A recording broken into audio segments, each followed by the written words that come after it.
지금도 처음 오신 분들은 계속 소개하고 그렇게 하나요? 아, 그러면 토요일 날 야간에 누가 2차 하는 사람이 혼자 안다는데? 그 뭐지? 무슨 분양하는 뭐 분양사 분양을 뭐 대행한다고 했나? 몰라요. 말만 들었어요.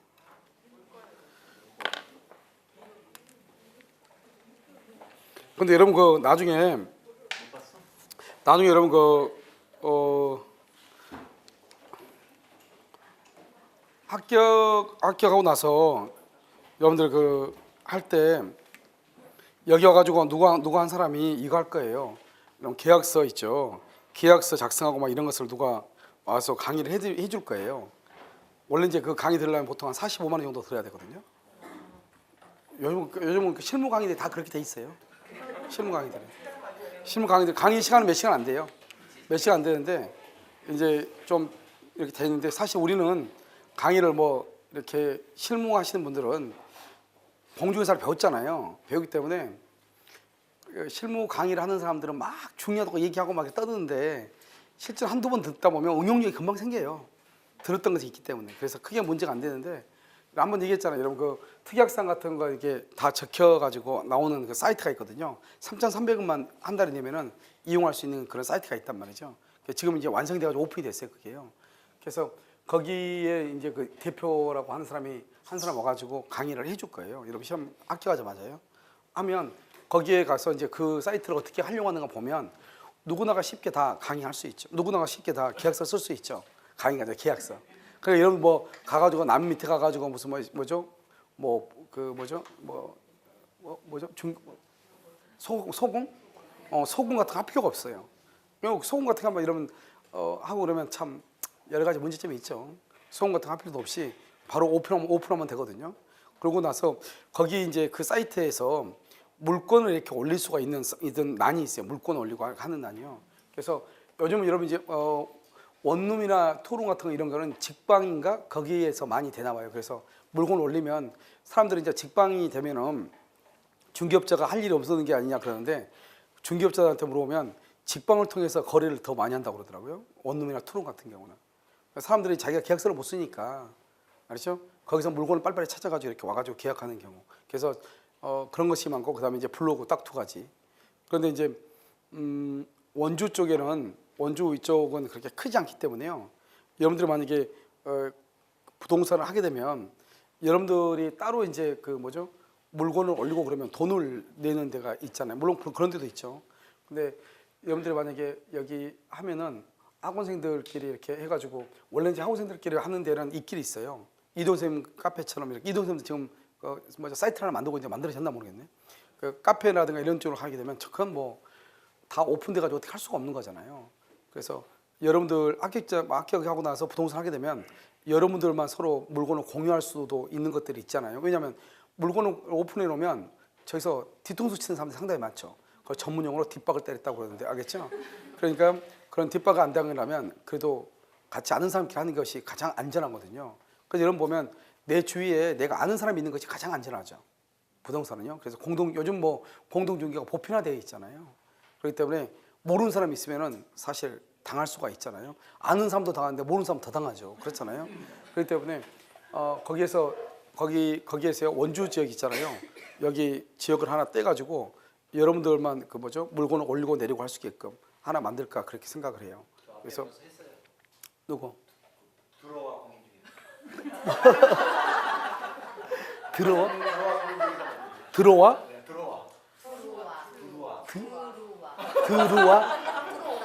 들어와라고 사이트 만들었어? 뭐로? 카페? 아니 사이트를 아예 만들었어? 들어와로?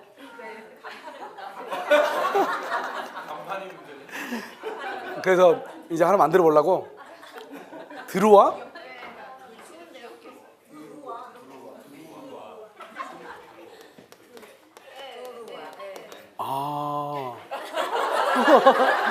뭔가 영어 같으면서도 그래. 그럼 여러분 그 학원 사이트가 오픈이 되면 그것을 복사하는 것은 되게 쉬워요. 복사해서 주는 거. 알겠죠? 그다음에 요즘은 여기 학원 여기 부동산도 보면 다른 데가 돈을 좀 많이 내는 것 같더라고요. 돈을 내고 자기네 홈페이지를 만드는 거 있잖아요. 얼마씩 준다 하던데 한 달에 관리비를 얼마씩 주거든요. 근데 사실 여러분 거기 동영상 같은 거 필요 없이 그냥 물건을 올리기만 하면 되고 우리 부동산만 뭐죠 소개하면 되는 거잖아요. 그렇잖아요. 그러면 하나만 딱 만들어 놓으면 그것을 계속 복사해서 이렇게 보면 되거든. 다른 사람도 안 주면 되거든요. 여러분들 만약에 나중에 사이트 같은 거 만들려면 한꺼번에 그 싸게 해가지고 이게 관리해 주는 게 되게 중요하거든요. 관리 끝까지 해야 돼. 관리를 안 해줘버리면 나중에요 관리하지 않고 망해버리면 그냥 어떻게 방법이 없거든요. 그래서 그런 것을 거기가 지금 사이트가 뭔지 모르겠네. 그 사이트하고 연결해가지고 거기에서 관리를 하면은 여러분들이 그 뭐죠 계약서 쓰는 것이라는 이런 것을 쉽게 할 수 있지 않을까 이런 생각이 들어요. 여러분 보면 가장 문제가 뭐냐면 계약서를 잘못 썼을 때가 문제가 되거든요. 내가 돈 벌었던 건요 계약서를 잘못 쓰면은 또 모든 걸 망치는 거잖아요. 그래서 그렇게 하는데 지금 이제 사이트가 보니까 완성이 돼가지고 문자가 왔더라고요. 자기가 완성됐으니까 해달라고. 그래서 나한테 그거 얘기하지 말고 와가지고 강의를 하라고 그랬어요. 여기서 와서 강의를 자기가 하루나 이틀 정도 해준다고 했으니까요. 와서 그럼 강의를 무료로 해주고 그 다음에 와서 얘기를 해라 이렇게 얘기했거든요. 그러니까 아마 여러분들이 나중에 시험에 합격을 하면 바로 시험 치잖아요. 시험 치고 나면 바로 놀면 안 되니까요. 일주일 이내에 강의를 할 거예요. 시험 끝나고 일주일 이내. 그렇죠? 그러면은 금방 무슨 말 그러면 시험 치고 나면은 결과를 대강 알 수 있잖아요. 알 수 있으니까 바로 강의를 오픈해서 들으면요 될 것 같아요. 그렇죠? 자요 페이지요. 지금 아직 시험도 안 쳤는데요. 알겠죠? 근데 그거 왜 그러냐면 나중에 여러분들이요 우리가 이제 같이 이렇게 부동산을 같은 사이트에서 공유하는 것이 상당히 중요하게 될 거예요. 그래서 하게 되면 이제 그런 것들이 중요하게 되죠, 당연히요. 왜냐하면 보통 모든 게 다 공동 중개이기 때문에요. 그래서 거의 뭐 쌍방을 하는 경우는 그렇게 많지가 않죠, 알겠죠? 그래서 또 사람들이 많이 모여 있어야 뭐를 할 수 있냐면 지금 여러분 보면 분양이라든가 이런 것들 있죠. 이런 것들을 요즘 법인 같은 거 하는 걸 세워가지고 이렇게 같이 협동을 할 수 있는 기회들이 마련되는 거지 자기 혼자 해가지고 뭘 힘을 발휘할 수가 없어요. 그래서 지금 이제 여기 강원도권이 아마 계속 이렇게 개발이 되게 되면 그건 뭐 꼭 누가요? 꼭 A라는 사람이 분양해야 된다는 법은 없잖아요. 그 중에서 또요, 이 중에서 우리가 또 말 제일 잘하는 사람이 가서 뭐라고 얘기를 사서 꼬시면 또 누가 가가지고요, 치마기를 좀 작게 가가지고 한번 웃어주고 이렇게 하면요, 또 분양 계약이 되잖아요. 그럼 분양 계약이 되면은 일단 분양을 할 수 있죠. 그래서 가장 여러분 진짜 중요한 것은 뭐냐면 우리가 여러 사람이 모여 있어야지 되지 한두 사람이 있으면 여러분요, 우리는 분양권 같은 거 있잖아요. 요즘 분양 같은 것은 보면은 뭐라 해야 되냐면 보증금 같은 것도 집어넣어야 되거든요. 보증금. 그래서 실제로 이게 보면 이동 선생님도 분양을 하나 따가지고 하려고 했는데 사실 이게 좀 안 돼가지고 못한 경우가 있어요. 그래서 사람들한테 이제 이렇게 해가지고 하려면 쉬운 일이 아니거든요. 근데 처음 한번 하게 되면 그다음부터는 아무것도 아니에요. 알겠죠? 근데 처음 하기가 어렵죠. 그냥 분양 같은 경우는요, 여기 만약에 여기 상가 건물이 있는데 누가 그냥 주겠어요? 그렇죠? 그래서 나름대로요, 거기에 대해서 얼마를 이렇게 보증금을 집어넣도록 돼 있거든요. 근데 나 혼자 집어넣기가 너무 힘들잖아요. 같이 이렇게 모여가지고 같이 분양을 하고 이렇게 해가지고 어느 정도 경험이 되면 다시 이렇게 넓혀 나가면 되는 것이죠. 알겠죠? 그런 것들이. 근데 보통 사람들은 자꾸 중개업자들의 가장 큰 단점이 뭐냐면 상가 분양을 하면 중개업자가 제일 분양을 못해요. 중개업자가. 그 이유는 뭐냐? 너무나 이익에 너무 계산이 민감해가지고 그다음에 뭐냐면 이렇게 협동을 못해요. 그럼 이런 자격증 없는 사람들이 있잖아요. 모여 있는 사람들, 이 사람들이 뭘 잘하냐면 협동을 너무 잘해요. 그래서 여러분 광교에서 분양이 일어났을 때 가보면 중개업자들이 한 팀이 있고 네 팀이 있었거든요. 네 팀이 있었는데 단들은 다 그냥 분양만 전문으로 하는 사람들이에요. 근데 이 중개업자 광주에서 자격증 딴 사람 있죠. 이 사람들이 성남에서 한 팀이 왔었거든요. 이 사람들은 분양 계약을 거의 못했어요. 거의. 왜냐하면 어떻게 되면 일단 수익이 있으면 네 사람인가 팀이 네 사람인가 돼 있는데 이 중에서 수익일 때면 한 사람이 70%인가 가져가고 나머지를 나눠갔죠. 10씩을. 알겠죠? 이렇게. 그러니까 내가 상담을 해서 계약을 하게 되면 이 사람이 70을 가져갈 거예요. 나머지 이렇게 주고. 이 사람 계약하면 자기가 또 70 가져가고 30 내놓죠. 그런데 이 사람들은요, 중개업자들은 저희가 왜 계약하면 70원 나는 못 먹잖아요. 협조를 안 해주는 거예요. 근데 여기 있는 팀들은 그렇잖아요. 여기 있는 팀들은 한 사람 있다고 누가 오잖아요. 이 사람이 상담하죠. 이 사람들이 둘이 부부 형세라든가 이런 거 해가지고 이게 바람 잡는 거예요. 그렇죠? 물건 이거 전번에 있다고 해가지고 왔는데 어떻게 된 거냐 그러니까 죄송하다고 이게 제일 좋은 건데 지금 이분이 상담하고 있어가지고 이분이 뭐 안 되면 몰라도 그래서 너무 좋은 물건이라서 뭐 이런 식으로 바람 잡죠. 그럼 또 이 사람이 또 혼자 오죠. 저 아까 내가 전했던 사람이다. 뭐 이런 식으로. 그러면요 이 사람은요 이제 난리가 나는 거죠 이제. 그럼 이 사람은 계약을 하고 그러면 또 돌아가잖아요. 왜냐하면 이게 랜덤이기 때문에 내가 또 이 위치에 있을 수 있잖아요. 이게 이 일반 분양하는 사람이 이게 잘 돼요. 그러니까 분양하는 사람은 항상 그 사람들과 같이 가는 거예요. 아니 소문나면 안 돼. 그런 것은 내가 분양하는 거 이렇게 봤어도 분양을 보면 이런 것들이 물론 소문이 날 가능성은요 사실 거의 없어요. 그렇죠? 왜냐하면 이 사람들이 보통 상가를 하고 이렇게 여기 아무리 좁아도 분양을 계속하는 게 아니잖아요. 이런 것이요. 그런데 중개업자들은 이런 것들조차 잘 안 돼요. 그래서 왜 이렇게 안 될까 이렇게 보면 그때 가가지고 거기 뭐 광교가 한참 분양될 때 중개업자들이 팀으로 여러 팀이 들어갔거든요. 거의 성공하고 끝까지 남아있는 경우가 거의 없어요. 분양팀. 왜냐면요 분양팀에 중개업자들이 모인 팀 봤어요? 아마 없을걸요? 거의 없을 거예요. 그 이유가 뭐냐면 그 이유가 일단 배울 거 다 배웠잖아요. 이게 아니어도 굳이 이거 아니어도 다 하는 게 다 가능하단 말이죠. 그런데 그 사람들은 할 게 그밖에 없는 거예요. 알았죠? 그게 자기네 직업인 거예요. 그러니까 그 사람들은 모든 것을 다 푸시해가지고 하는데요. 중개업자들은 그게 안 되죠. 그래서 이런 여러 가지가 조금 문제가 있긴 있는 것 같아요. 그런데 제가 봤을 때 지역사회가 이런 데는 그런 것들이 충분히요 가능하다고 봐요. 서울 같은 데는 상당히 그렇게 힘들죠. 그렇죠? 그러니까 서울은 좀 큰 데는 다 뭐냐 법인을 해가지고 이러면 아예 서울 같은 데는 30대까지는 안 뽑아요. 30대 이하만 뽑아요. 그러니까 왜냐면 아예 그냥 어린애들로 해가지고 뭐죠? 상담을 하고 이렇게 뽑죠. 아예 그냥. 그 사람들은 아무리 큰 이런 빌딩 같은 거 이거보다 훨씬 큰 빌딩이 있죠. 몇 층짜리 빌딩 같은 것도 다 걔들이 하죠. 그래서 왜냐면 법인이 있기 때문에요. 법인의 이름으로 밀고 들어가니까 이 사람들이 손님을 잡아가지고 오면 일단 끌고 오면은 법인에서 몇 명이 앉아있죠. 이 사람들이 다 하죠. 그러니까 끌고 오는 게 중요하잖아요. 그러니까 끌고 오는 것은 걔들이 가서 끌고 오죠. 그러니까 걔들은 창피한 게 없잖아요. 그러니까 온 동네를 다 가죠. 그러니까 여러분들이 공장 같은 데 보면 공장 같은 데 있잖아요. 보면은 왜 여기 젊은 애들이 많고 좀 나이 있는 사람들이 없느냐.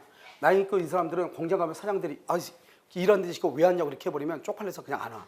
그런데요 어린 애들은 어떡하냐면 뭐라 하죠? 그러면 그 다음에 나 또 가. 웃고 또 가고. 이게 가능한데 이게 어느 정도 기성세대는 이게 잘 안 돼요. 그래서 공장 같은 데 보면 여러분요 공장에서 일하고 있는 사람들 거의 다 젊은 세대들이에요. 걔들이 또 다 하고요. 그다음에 이제 이 사람들 끌고 오죠. 끌고 오면은 누가 한다? 사장이 또 알아서 하죠. 그래서 사장은 또 나이가 좀 있는 사람들이죠. 그런데 실제로 영업을 하고 있는 사람은 젊은 사람들이 그렇게 많잖아요. 그렇죠? 그래서 우리가 이제 분양 같은 거 하려면 약간 팀워크라는 게 상당히 중요한 것이 아닐까. 그래서 팀워크를 하려면 그래도 한 학원에서 같이 1년 동안 보는 사람들이 가장 맞지 않을까 이런 생각이 들어요. 그렇죠? 그렇지 않고 전혀 모르는 사람끼리 중개업자끼리 모여가지고 뭘 한다. 그런 것은 아마 내 생각에 거의 힘들 거예요. 그렇죠? 자, 어디를 보시면 179페이지를 한번 보세요. 등기하지 않는 부동산 매수인의 법적 지위라고 되어 있나요? 그래서 요즘에 최근에 이제 많이 나 179페이지. 179페이지 등기하지 않는 부동산 매수인의 법적 지위 있죠? 이것이 최근에 이제요 시험에 좀 주로 많이 나오고 있단 말이죠. 한번 보면 여기 한번 봐봐요.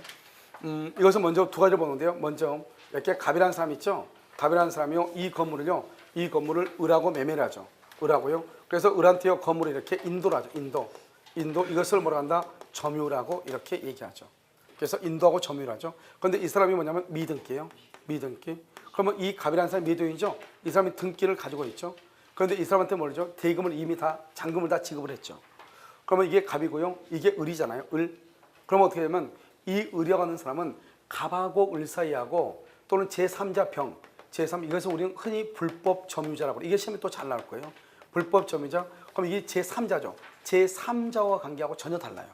그러니까 갑하고 을하고 관계에서는 누가 소유자냐 이 말이죠.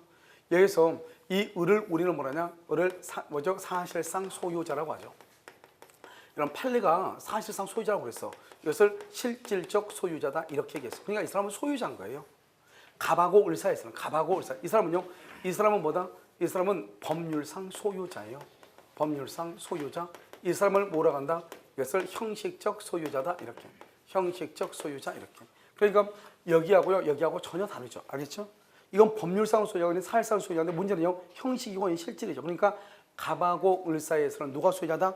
을이 소유자다 이런 것을 알 수 있죠. 그러니까요 갑은 을이 지금 미등기잖아요. 미등기라고 해서 이 건물 있죠. 이 건물에 반환을 청구할 수 있다 없다?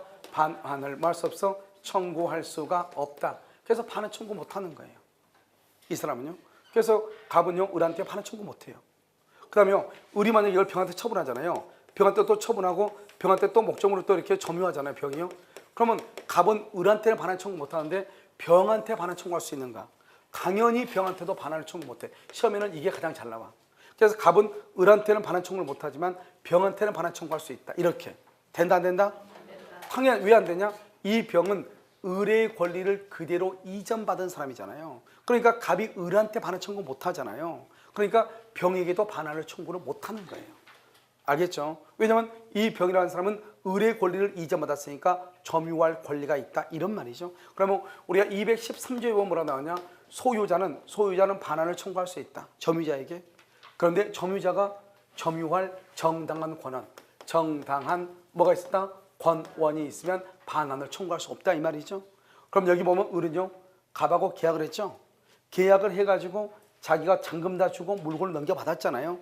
그러니까 이 사람은 점유할 권리가 있어요 없어요? 있다 이 말이에요. 그래서 반환 청구 못하고 갑은 병한테도 반환 청구. 이게 첫 번째 중에 시험에 가장 잘 나와.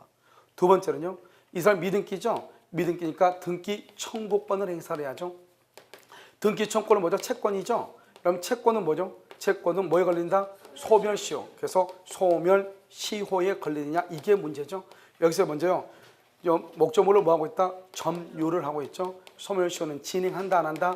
진행하지 않는다. 예를 들어서 이 사람이요 뭐죠? 2000년에요 1월 1일 날 점유를 넘겨받았어. 그런데요 지금이 2010년이에요. 그럼 10년이 지났잖아요. 10년이 지났어도 여전히 이 사람은 등기를 청구할 수 있다 이 말이죠. 그러면 점유라고 했으니까 소멸시효가 진행하지 않으니까요. 그런데 점유를 상실하죠. 상실한 날로부터 몇 년이다? 10년이죠. 10년. 그런데 중요한 것은요. 을이 병한테 처분했다. 을이 병한테 지금 처분했잖아요. 을이 병한테 처분한 것을 처분. 이것을 점유 계속으로 볼 것인가 상실로 볼 것인가 이게 문제죠. 그래서 을이 병한테 처분했잖아요. 처분한 것을 뭐라고 하냐? 점유의 계속으로 본다. 점유 계속. 왜 그러냐? 이 병이 직접 점유, 을이 간접 점유로 보는 것이고 두 번째는 우리가 소멸시효라고 하는 것은 권리를 행사할 수 있음에도 불구하고 권리를 행사할 수 없는 것을 행사하지 않고 있는 걸 얘기하잖아요. 그러면 권리를 행사할 수 있는데 행사할 수 있음에도 불구하고 행사하지 않으면 그때부터 10년이거든요. 그런데 여기를 봐봐요. 을이 병한테 처분했다고 하는 것은 자기 물건을 포기했다. OX, X잖아요. 자기 물건을 포기한 것이 아니죠. 자기의 권리를 행사했으니까 팔아먹었을 거 아니에요. 알겠죠? 그렇기 때문에요. 을은 간접 점유, 병이 직접 점유, 을이 병한테 처분하면 점유의 상실이 아니고 점유의 계속이 되고 여전히 을은 갑한테 등기를 청구할 수 있는 것이에요. 알겠죠? 소멸시효가 진행한다 안 한다? 안 한다. 그래서 그걸 또 뭐죠? 등기를 하지 않는 자. 그 다음에 여기서 중요하죠. 불법 점유요. 지금 갑하고 을하고 계약해서 을이 물건을 넘겨받았는데 미등기예요. 또는요. 미등기 무허가 건물을 양수를 했어요. 양수. 알겠죠? 갑이 건물에 신축한 것을 등기 없이 넘겨받았어요. 이런 말이 나오죠. 아무튼 을은 등기가 없다 이 말이죠. 여기서 중요한 것은 뭐예요? 이때 항상 불법 점유자 병이 불법 점유 말이 나올 거예요. 불법 점유. 그럼 여기서 어떻게 돼요? 이 갑하고 을하고는요 제3자하고 관계에서는 항상 뭘 쳐다본다? 등기부가 기준이다. 등기부가 이 하나만 딱 알면 돼. 그러니까 누가 소유자다? 갑. 그러니까 만약에 병이요 이 건물 있죠? 건물에 불법으로 점유하고 있으면 을은 갑한 병한테 나가라고 말 못해요. 누가 나가라 해야 돼? 갑. 만약에 을이 하고 싶은 을은 누구를 대위해서? 갑을 대위해서. 이 말이 중요해요. 그러니까 항상 제3자 불법 점유자는 등기부를 기준으로 하니까 등기부상의 소유자가 되는 것이고 갑하고 을하고 사이에서는 매수인이 실질적으로 소유자가 되는 것이고 이것을 정확하게 구별을 해야죠. 등기를 청구하려면 어떻게 된다? 소멸시효가 진행하냐 안 하냐? 점유를 계속했으면 소멸시효가 진행하지 않고 점유를 상실하면 만약에 이게 봐봐. 병도 지금 점유를 했죠? 그러니까 병이 을에 대한 등기 청구권은 소멸시효가 진행한다 안 한다? 안 한다. 똑같은 말이죠. 알겠죠? 그 다음에 더 중요한 것은 갑은 을한테는 반환 청구 못하죠?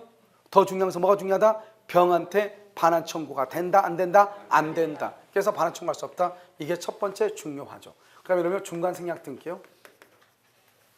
이 중간생략 등기라고 하는 것은 뭐냐? 첫 번째 이렇게요. 갑이죠. 갑이라고 하는 사람이 을하고 계약을 하죠. 그러면 계약을 했으면 어떻게 돼요? 이 을은요. 갑에게 뭐를 청구한다? 등기를 청구해야 되겠죠. 이 등기 청구는 뭐냐? 채권이거든요. 그런데 등기를 청구해야 되는데 을이요. 등기를 하지 않아요. 왜 등기하지 않냐? 등기하게 되면 등기 비용 들죠. 취득하면 취득세 내죠. 또 우리 이걸 또 병한테 처분하면 또 양도세 내죠. 이렇게 되잖아요. 그러니까 자기는 등기하지 않고 이 을이 갑에게 등기를 청구할 수 있는 이 권리를 을이 병에게 양도하는 거예요. 그래서 뭐라냐? 병한테요. 갑한테 가서 너가 직접 등기를 받아라 이런 말이죠. 그런데 이 등기 청구권이라는 것은 공동으로 신청을 하거든요. 공동으로. 갑하고 을이 어디 가가지고 등기소에 가가지고 그래서 공동으로 신청하니까요. 을이요. 갑한테 뭐라 하냐? 내가 병한테 팔고 당신한테 등기를 청구할 수 있는 권리를 병한테 양도를 했다. 그러니까 병이 당신한테 등기를 청구하면 너 등기 좀 해주라 이렇게. 을이 갑한테 뭐라 한다? 을이 갑에게 뭐라 해? 통지를 하죠. 통지, 을이 통지하죠. 그러면 갑이 뭐라 그래? 갑이 을한테 알았다고 얘기하죠. 그래서 동의를 해야죠. 승낙을 해야죠. 이렇게 플러스예요. 그래서 을의 통지와 갑의 승낙이 있어야 병이 갑에게 등기를 청구하는 거예요. 그런데요, 을이 갑한테요, 병한테 등기라고 통지했는데 갑이 만약에 동의를 하지 않죠? 그러면 등기를 청구할 수 있다 없다? 없다. 아주 중요해. 그래서 여기서 가장 이게 중간생략 등기는 10번 시험이 나오면 3번 정도가 정답이 여기에요.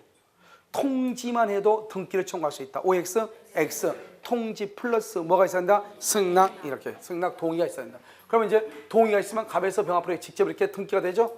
그래서 이미 등기가 됐다.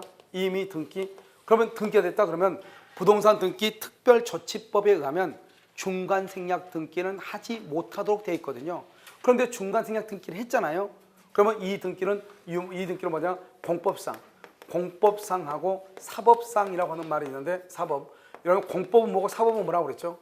공법은 누구하고 개인하고 누구하고 국가하고 관계. 국가. 그다음에 사법은요 개인과 개인이죠. 그럼 봐봐 갑하고 을하고 병은 다 사람이죠. 국민에 불과하죠. 어느 누구도 국가기관이 있어 없어? 없죠. 그래서 갑을병을 사법관계라고 하는 것이고 만약에 이 중간생략 등기를 하지 못하도록 되어 있는데 중간생략 등기를 했잖아요. 그럼 법을 위반했잖아요. 법을 위반하면 누가 개입을 한다? 국가가 개입하잖아요. 그래서 여기서 공법상으로는 형사처벌을 받죠. 형사처벌. 그래서 1년 이하의 징역 3천만 원 이하의 벌금에 처하는 것이에요. 알겠죠? 그러면 이 형사처벌은 누가 한다? 국가가 하죠. 그래서 공법상으로는 형사처벌. 사법상으로는 뭐가 된다? 유효가 된다. 이것을 우리는 무슨 규정이라고 한다? 단속 규정이다. 그래서 우리는 강행 규정은 단속 규정하고 효력 규정으로 나누죠. 그런데 이것은 단속 규정으로서 사법상으로는 유효하다 이 말이죠. 그런데 아직 미등기다. 이러면 아직 미등기면 어떻게 돼요? 아직 등기가 없다 이 말이죠.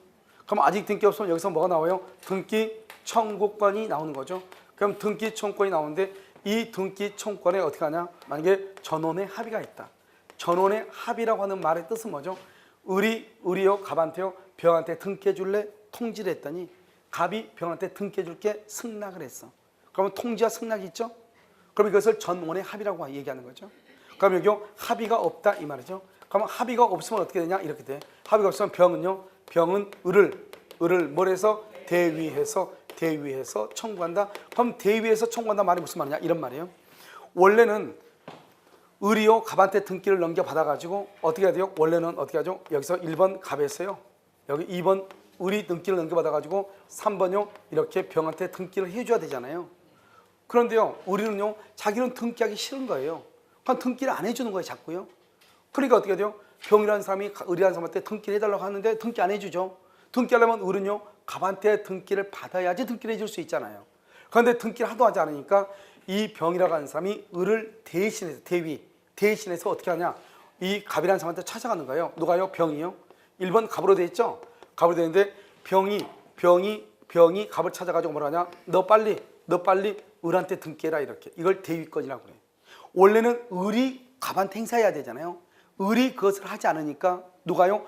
병이 을을 대신해서 등기를 청구하는 거예요. 그래서 너 빨리 을한테 등기해라. 이걸 대위권이라고 그래. 그러면 을한테 등기가 오죠? 등기 왔으니까 을한테 뭐라 하냐? 3번에 했다. 병한테 이렇게 나한테 등기해라 이렇게 청구하는 거예요. 이걸 위권이다 이렇게 얘기를 해요. 자, 그다음에 전원의 합의가 있죠. 전원의 합의가 있으면 어떻게 돼요? 먼저 병은요. 병은 어떻게 해요? 여기 중요하죠. 직접 누구한테? 갑에게 등기를 청구를 해요. 등기를 청구.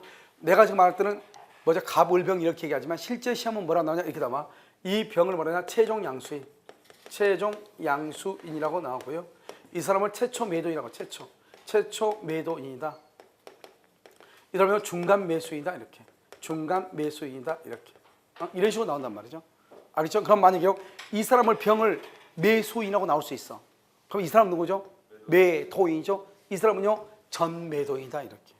최초 매도인이다 이런 식으로. 그러니까 용어가요 어떻게 쓰냐에 따라 다른데 최종 양수인 이런 식으로 쓰는 게 가장 일반적이에요.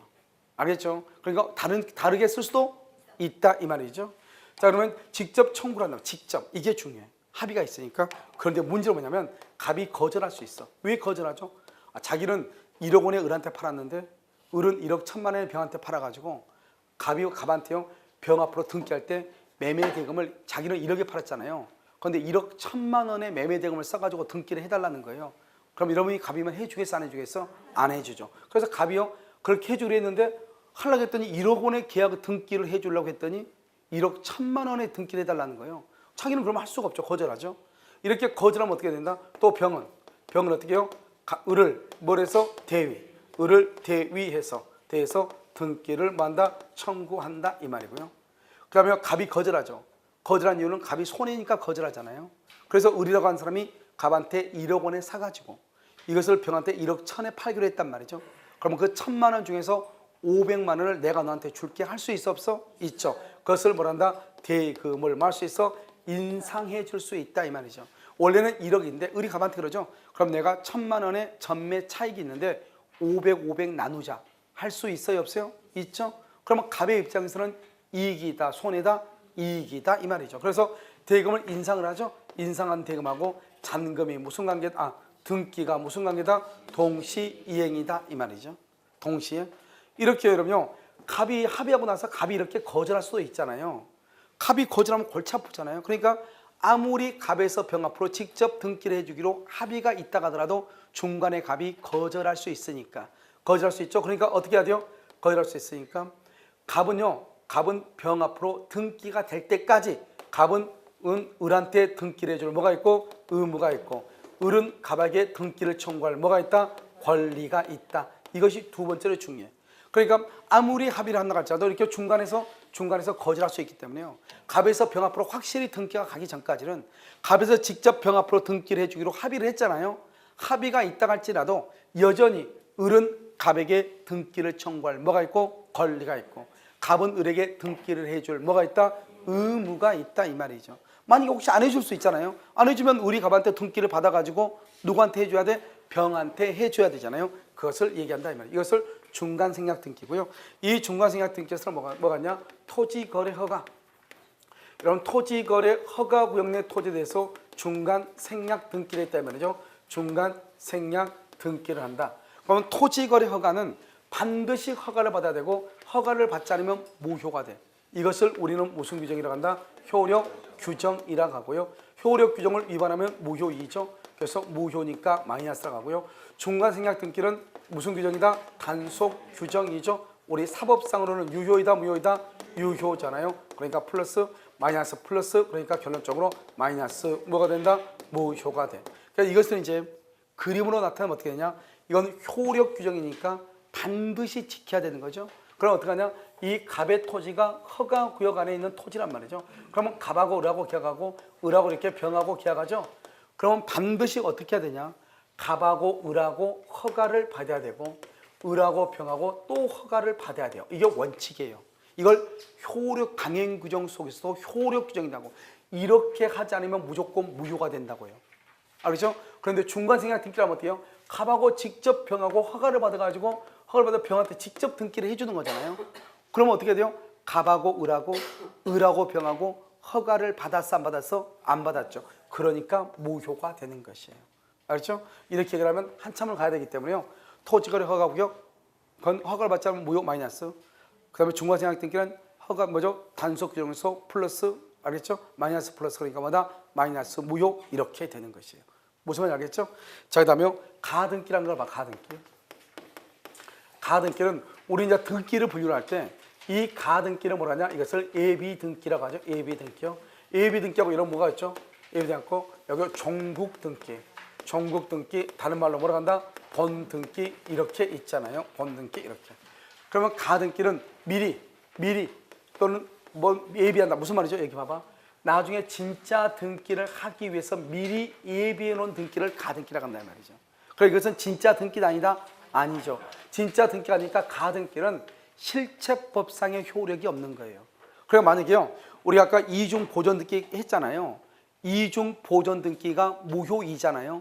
그러면 이중 보존 등기가 무효이면 어떻게 돼요? 그 무효인 등기를 말소를 청구해야 되겠죠. 그런데 가등기는 이중 보존 등기가 무효라고 할지라도 말소를 청구할 수가 있다 없다? 없다 이 말이죠. 실체법상 효력이 없으니까. 그럼 우리가 이제 등기부를 딱 보면 어떻게 했냐? 이렇게 되어 있죠. 여기 1번요 이렇게 갑으로 이렇게 되어 있고요. 갑. 그다음에 우리가 가등기를 할 때는 어떻게 하냐? 가등기는요. 여기다가 여기 이렇게 가등기는 이렇게 이 등기부 중간에 이렇게 나눠야 돼요. 그래서 여기다가 을이 이렇게 가등기 이렇게 하는 거죠. 을이 가등기 2번 이렇게. 그러면 가등기는요 2월 1일 등기를 했다 이런 말이죠. 그런데 이 가등기는 나중에 본등기를 하기 위해서 미리서 예비적으로 찜해놓은 등기에 불과하고, 알죠? 아무런 실체법상 효력이 없단 말이죠. 그러니까 어떡하냐?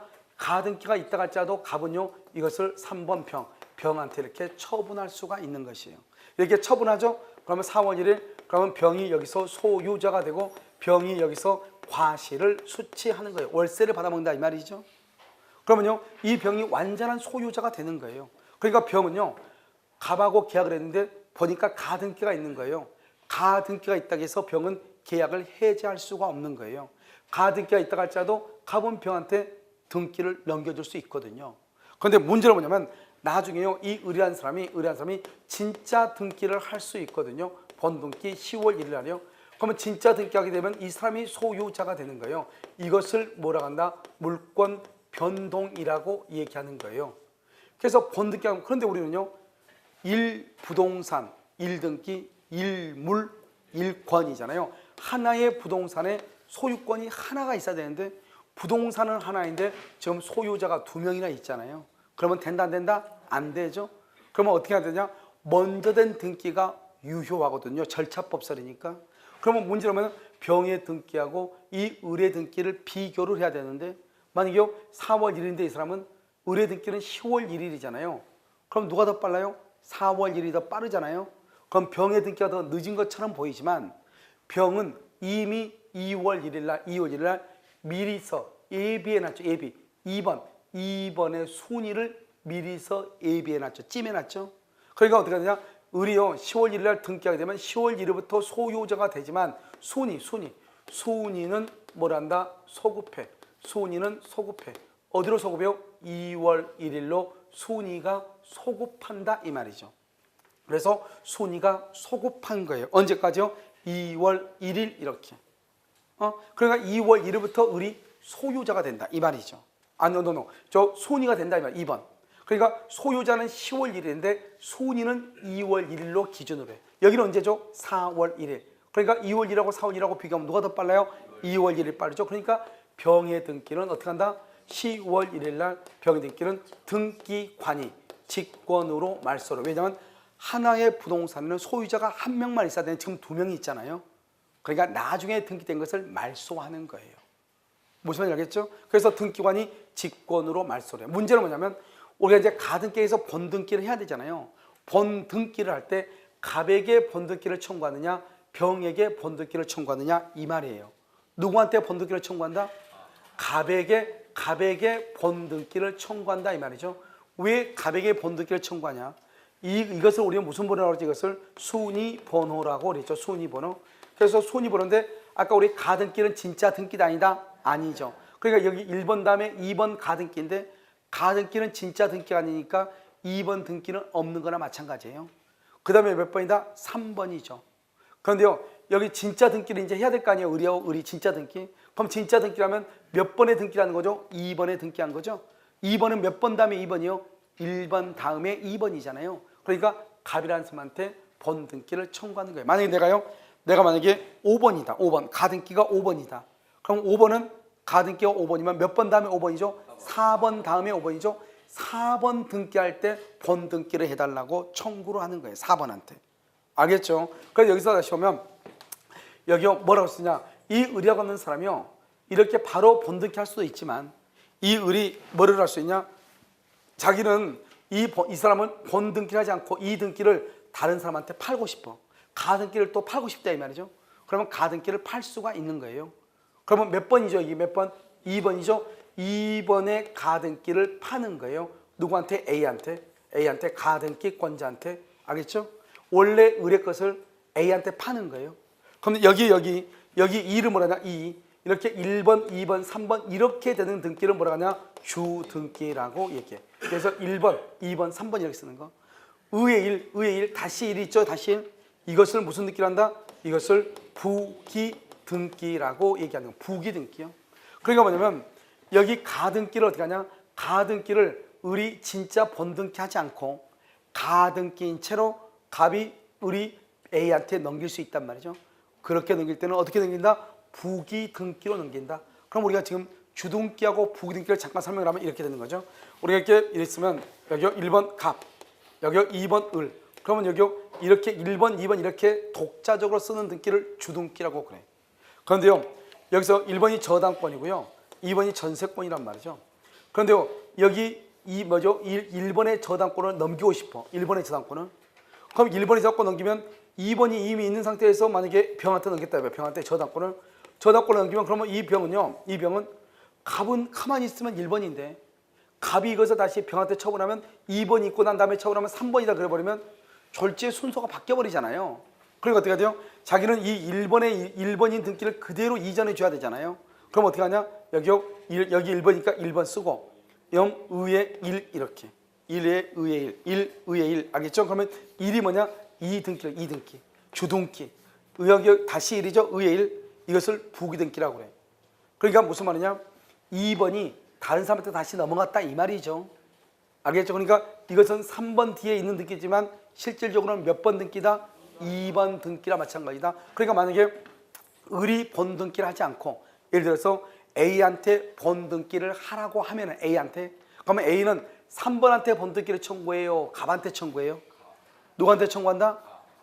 여전히 갑에게 청구한다 이 말이죠. 왜요? 여기 2의 을이죠.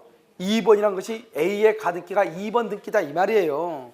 그러니까 2번이니까 본등기는 몇 번한테 해야 돼? 1번한테 해달라고 해야지 자기가 2번이 되는 거 아니에요.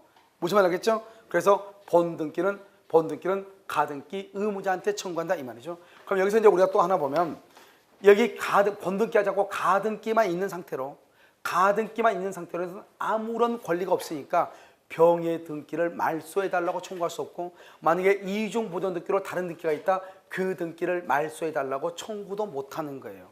그럼 우리가요 가등기를 할 때는 그냥 가등기란 것이 아니고 매매 예약이라고 해가지고 매매다 또는 교환이다 이런 것을 해가지고 가등기라거든요. 그런데 가등기는 예비등기 미리 해놓은 등기에 불과하기 때문에 실체법상의 효력이 있다 없다? 없다고 얘기했죠. 그러니까 매매 계약 즉 우리가요 가등기에 의해서 법률 관계가 있는데 그러한 법률 관계가 있다고 즉 매매 계약이 있다고 추정된다 안 된다? 안 되는 것이에요. 그러면 가등기를 봐봐. 가등기는요 지금 현재 아무것도 없죠. 무슨 등기를 하게 되면 무슨 등기? 본등기를 하게 되면 효력이 있죠. 여기가 채권적 청구권이요. 채권적 청구권이죠. 여러분 채권적 청구권 어때요? 아무것도 없죠. 그런데 채권적 청구권은요 만약에 등기를 하게 되면 소유권이죠. 채권적 청구권이 뭐죠? 매수인이 등기를 청구한다 이 말이죠. 아직 소유자다 아니다? 아니다. 등기하면 소유자죠. 그 다음에 여기 또 뭐냐면 가등기 정지조건이죠. 정지조건부. 그 다음에 여기 시기부 이 말 시기부. 정지조건하고 시기부는 어떻게 돼요? 지금 아무것도 없죠. 나중에 조건이 성취된다 또는 기한이 도래하게 되면 효력이 있죠. 이 구조를 딱 보면 다 XO, XO, XO죠. 그렇잖아요. XO, XO, XO죠. 이 세 다 똑같죠. 어떻게 하냐? 채권적 청구권에는 가등기를 붙일 수 있다. 정지 조건이나 시기부에는 가등기를 붙일 수 있다. 이렇게 우리 시험에 뭐라 나왔죠? 물권적 청구권에는 가등기를 붙일 수 있다. 틀린 걸로 나왔단 말이죠. 그러니까 구조를 딱 봐봐. 구조를 딱 보면 가등기 XO, 그 다음에 채권적 청구권 XO. 그 다음에 맨 끝에 뭐가 있죠? 여기 보면 정지 조건이죠. 저것도 XO죠. 정지 조건은 원칙적으로 X죠. 아무런 효력이 없죠. 나중에 조건이 성취되면 효력이 발생하죠. XO란 말이죠. 그러니까 XO죠. 그러니까 이걸 가지고 지금 얘기하는 거예요. 무슨 말인지 알겠죠? 그러니까 여러분요, 가등기는 채권적 청구권하고 정지 조건부, 시기부에 가등기를 붙일 수 있다. 아주 중요하단 말이죠. 무슨 말인지 아시겠죠? 그래서 저걸 시험에 잘 나와요. 저걸 한꺼번에 암기하려면 힘들어요. 왜냐하면 무슨 말인지요? 이렇게 헷갈릴 수 있는데, 물권적 청구권에는 안 된다. 왜 안 되냐? 물권적 청구권은 현재 물권자가 죠. 현재 물권자가. 그러니까 O란 말이에요. O. 현재 소유자가 하는 거니까. 그래서 안 되는 것이에요. 알죠? 채권적 청구권은 뭐예요? 매수인이죠. 매수인. 매수인은 현재 소유자다 아니다? 아니죠. 그러니까 X란 말이죠. 나중에 등기를 하면 소유자가 되죠. 그러니까 O란 말이죠. 알죠? 그러니까 정지 조건, 가등기, 채권적 청구권은 같은 형태를 취하고 있다 이 말이죠. 알겠죠? 그것을 얘기를 해요. 자, 그다음에 우리가요, 뭐가 있냐면 여기서 등기의 추정력이라고 하는 것이 있거든요. 등기의 추정력이라고 하는 것은 뭐냐면, 등기는 여러분 누가 하죠? 등기관이 하죠. 등기관. 등기관은 누구예요? 국가죠. 국가가 하죠. 그러니까 국가가 하니까요, 이 국가가 하는 등기는 믿어야 돼, 안 믿어야 돼? 믿어야 되죠. 그럼 등기할 때 어떻게 하죠? 여기서 이제 보면요, 여기 1번이죠. 1번 이렇게 갑이죠. 갑을 우리는 뭐냐? 이것을 보존 등기다. 그래서 처음에 건물을 신축을 하고 처음에 하는 등기를 무슨 등기를 한다? 보존 등기라고 하는 거죠. 그 다음에요, 갑이 이렇게요, 을한테 이렇게 등기하죠. 이것을 무슨 등기라고 한다? 이전 등기다. 이렇게. 그럼 이전 등기 하려면 어떻게 해야 돼요? 등기 원인이 있어야 되죠. 등기 원인을 뭐라 한다? 계약서가 있어야 되고, 등기 절차를 밟아야 되죠. 등기 절차를 안 밟으면 안 되죠. 그래서 이렇게 우리가 이전 등기를 할 때는 등기 원인하고 등기 절차를 밟아서 하는 것이죠. 그래서 첫머리 등기가 보존이고, 그 다음에 이전인데, 문제는 뭐냐면 첫머리 등기가 무효가 되죠. 무효. 그럼 우리나라는 등기에는 뭐를 인정하지 않는다? 공신력을 인정하지 않죠. 그러니까 밑에 있는 등기가 다 무효가 돼버리죠. 그러니까 우리나라에서 가장 중요한 등기가 몇 번이에요? 1번 보존 등기가 너무너무 중요하죠. 알겠죠? 그래서 여기서 이제 보면 우리가 이제 여기서요, 여러분 보존 등기, 항상 이러면요, 등기 추정력 보면, 이 우리 책에는 얼마 안 나왔지만 이러면요, 우리 기출문제 지문집 한번 강의 들었었죠? 그러면 이 추정력이라는 것이 어마무시하게 많아요. 모든 국가고시에는 등기 추정력밖에 안 나와요. 알죠? 그만큼 중요하고, 이러면 부동산 등기법에서도 등기의 추정력이 또 나온단 말이죠. 시험 문제가요. 그래서 이 등기는 항상 봐봐. 보존 등기, 이것은 아주 약해. 추정력이. 무슨 말이냐? 갑이 건물을 신축을 했어. 그런데 등기가 을 앞으로 등기가 되어 있어. 을의 등기는 뭐가 없냐? 추정력이 없어. 그럼 추정력이 없다는 말이 무슨 말이다? 이 말이. 그러면 추정력이 없다는 것은 을의 등기는 유효이다, 무효이다? 그러면 안 된단 말이죠. 그래서 추정력이 없다는 말의 뜻은 뭐냐? 입증 책임이야. 입증 책임. 입증 책임이 누구한테 했다? 등기 명의인. 누구한테 했다? 을이 있어. 을이 입증을 해. 어떻게 해서 갑이 건물을 신축했는데 내 앞으로 등기가 돼 있는가? 그걸 증명을 하면 유효. 증명을 못하면 그때 무효가 되죠. 그러니까 추정력이 없다고 해서 무효가 되는 것이 아니고, 입증을 못했을 때 무효가 돼요. 알겠죠? 그래서 여기서 이제 보면 이렇게 되죠. 이 건물이 지금 갑이 신축을 했죠? 그러면 신축을 했으면 어떻게 해야 돼요? 먼저 갑 앞으로 일단 등기하고 1번 보존 등기. 그럼 2번 누구한테 등기해야 돼? 을한테. 그런데요, 갑이 을하고 매매를 해. 매매하고 나서 을한테 돈 받고, 너가 그냥 등기해라. 이렇게.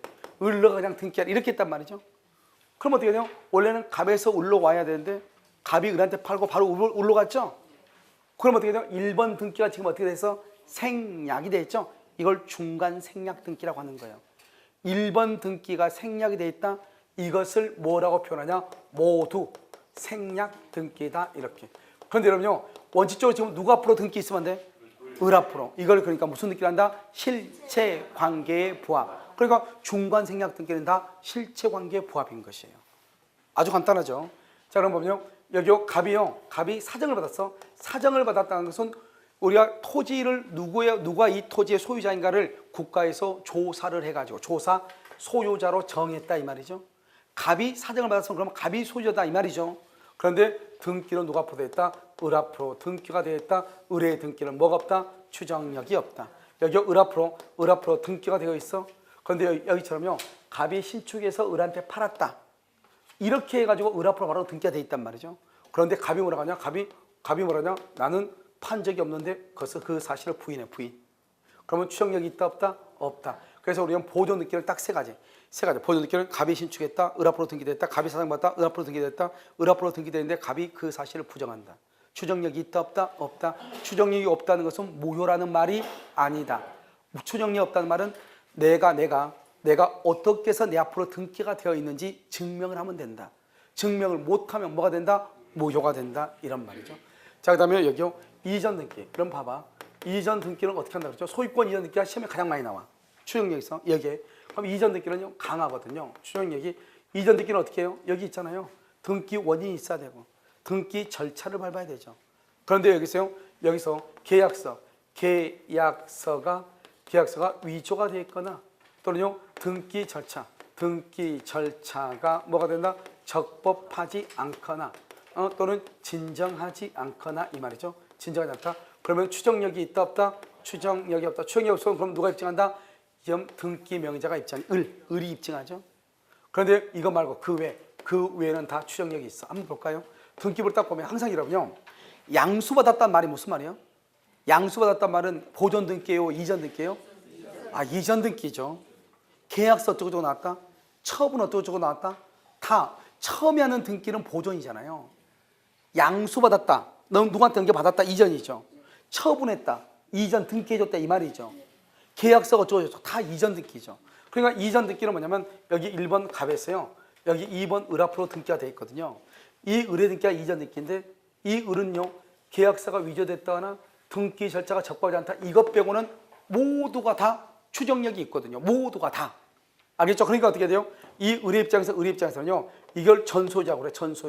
전소유자한테도 계약서가 위조됐다거나 등기 절차가 적법하지 않다거나 이런 말이 없는 한 이 을의 등기는 적법한 등기라고 뭐가 된다? 추정된다, 이 말이죠. 그러니까 누구한테? 전 소유자한테도 추정이 되고, 그 다음에 누구한테요? 제3자한테도 뭐가 된다? 추정이 된다, 이 말이죠. 이 두 마디만 없으면 이것만 추정 없고 나머지는 다 추정이 있다, 이 말이죠. 시험에 이게 가장 많이 나왔어. 뭐라 나왔냐? 전 소유자한테는 추정력이 있으나 제3자한테는 추정력이 없다. OX, X. 계약서가 진정하지 않다, 등기 절차가 적법하지 않다, 이것 빼고는 이전 등기란 말이 딱 나오면 무조건 추정력이 있는 거예요. 그 다음에 특별조치법. 그러면 특별조치법에 의한 등기라고 하는 것은 뭐냐? 이것은 채광이야. 채광이라는 것은 뭐냐? 국가가 특별하게 법을 만들어가지고 소유권을 인정해줬다, 이 말이잖아요. 그러니까 이런 보면 우리가요, 좀 있어 국회의원 선거 때는 별로 그런 거 없는데 대통령 선거할 때는요, 주민등록 일제 자진 신고기한 이런 게 있단 말이죠. 그러니까 주민등록이 말소가 된 사람들이 있죠. 그 기간 안에 자진 신고해가지고 등기를 하게 되면 원래는 과태료 처분이 있는데 과태료가 없단 말이죠. 마찬가지로 등기도. 갑이라는 사람하고 을이라는 사람하고 계약을 했는데 을이 갑의 물건을 샀단 말이죠.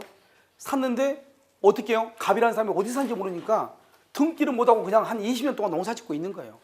갑이요, 나한테 팔고 서울로 이사 갔는데 어디서 사는지 몰라. 줬는지 사는지. 어떤 사람 줬다고, 어떤 사람 살았다고 하고, 알겠죠? 어떤 사람 노숙하고 있다고 하고. 그러니까 알 수가 없단 말이죠. 그러니까 등기를 못하고 있단 말이죠. 그런데 국가가요, 1월 1일부터 12월 30일까지 특별조치법을 만들어가지고 어떤 사유로 인하여 자기 앞으로 등기를 못하고 있는 사람은 이 기간 안에 신고를 하게 되면 국가가 검토해서 타당하면 등기를 해주겠다, 이렇게 특별하게 법을 만들어서 한단 말이에요. 그걸 특별조치법이라고 그래요. 그러면 특별조치법에 의한 경우는 무조건 등기를 해주는 게 아니에요. 뭐냐? 누군가가 그것을 인정을 해줘야 되잖아요. 그래서 제가 뭐냐? 확인서 또는 보증서라고 하는 것이 있어. 알겠죠? 확인서는 뭐냐? 그 마을에 살고 있는 사람들 중에서 누군가가요, 내가 지금 갑이라는 사람한테 땅을 사가지고 농사를 짓고 있다고 하는 것을 인정해주는 사람이 있어야죠. 알겠죠? 또요, 농지위원회 같은 데서 보증을 또 쓴다. 맞다고. 알겠죠? 그럼 어떻게 한다? 확인서가 위조되거나 보증서가 진정하지 않거나, 알겠죠? 이런 말이 없는 한, 이런 말이 있으면 추정력이 없어. 그러니까 특별조치법은 이 두 가지 빼고는 특별조치는 무조건 그 외에는 무조건 추정력이 있어. 무슨 말이냐 봐봐. 갑이 건물을 신축했는데 을 앞으로 보존 등기가 돼 있죠? 추정력이 있어 없어? 없죠? 자 봐. 갑이 건물을 신축했는데 특별조치법에 의해서 을 앞으로 보존 등기가 됐다. 특별조치법. 추정력이 있다 없다? 아, 있다니까. 여러분 내 말 안 들었어? 확인서하고 보증서가 위조됐다. 이 말이 이만 거 이것 빼고는 모두가 다 추정력이 있다니까. 특별조치법은 되게 간단해. 특별조치법은 보증서나 확인서가 위조됐다. 이 말이 없는 한 임야 등기 등에 관한 뭐 특별조치법 특별조치법 필요 없어. 아무튼 특별조치법이라는 말이 있다. 보증서나 확인서가 위조됐다. 이 말이 없으면 무조건 추정력이 있는 것이에요. 그러니까 원래는 갑이 신축했는데 의리 보존 등기하면 추정력이 없죠. 갑이 신축했는데 특별조치법에 의해서 을 앞으로 등기됐죠. 추정력이 있다니까요. 무슨 말인지 알겠죠? 여기 지금 보면 등기 절차가 어쩌고저쩌고 나왔죠. 그러든지 말든지 특별조치법에 의해서 등기가 되면 이전 등기가 되죠. 무조건 추정력이 있다니까. 특별조치법 뭐만 빼고? 보증서, 확인서만 빼고. 알겠죠? 그 다음에 이전 등기는 계약서가 진정하지 않다. 등기 절차가 적법하지 않다. 이거 빼고. 그러면 누구한테? 전 소유자뿐만 아니라 제3자한테도 추정력이 있다니까. 그 다음에 신축했다, 사정받았다, 그러든지 을 앞으로 등기됐다, 추정력이 없다. 없다는 것은 무효란 말이 아니다. 입증을 하면 뭐가 될 수 있다? 유효가 될 수 있다. 이것을 우리는 추정력. 그래서 등기의 추정력은 아주 중요해. 이거 말고 뭐가 냐면 첫 번째, 여러분요, 뭐냐면 저당권이 있다. 저당권. 여러분 저당권 등기가 됐다는 말이 무슨 말이죠? 피담보 채권이 있다는 거예요, 없다는 거예요? 아, 피담보 채권이 있으니까 저당권 등기가 되겠죠. 그래서 저당권 등기가 있다고 하는 것은 피담보 채권의 존재가 뭐가 된다? 추정된다. 이렇게. 우리 아까 가등기 했죠. 가등기가 있다. 어떠한 법률 관계가 있다고 추정된다, 안 된다? 안 된다. 가등기는 절대로 안 돼요. 가등기는 거짓 가짜죠. 그러니까 가등기가 있다고 해서 어떠한 법률 관계, 매매 계약이 있다고 추정되지 않는단 말이죠. 그러니까 이 두 추정력에서 이 두 가지를 정확하게. 물론 다른 것들도 있어. 다른 것도 있는데 그런 것들은 우리 시험에 나오기는 약간 무리예요. 알겠죠? 그러니까 먼저 여러분요, 저당권이 있다, 피담보 채권의 존재가 추정된다, 가등기가 있다, 어떤 법률 관계가 있다고 추정되지 아니한다. 그러고 난 다음에 이것을 시험에 이렇게 해서 시험에 나올 거예요.